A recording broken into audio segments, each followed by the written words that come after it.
Hi there and welcome to Excel Intermediate. In this course we'll be talking about intermediate shortcut keys, what are the common shortcut keys and how to use them, building on the beginner shortcut keys. From there we'll be looking at Excel lists. What are lists? How do I sort a list? How do I sort a list with multiple criteria? What are custom sorts? What are filters and how do we use them?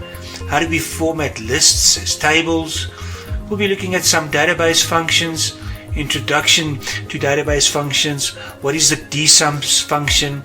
How do I use the dsum function for a single criteria? How do I use the dsum function for multiple criteria? What are d-averages? What are d-counts? What are subtotals?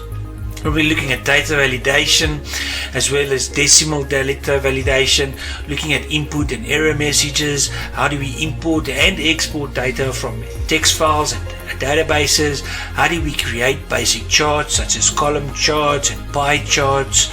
We'll be working with what is pivot tables and how to create pivot tables, how to format pivot tables. We'll be working with large sets of data, how you can group them and consolidate them.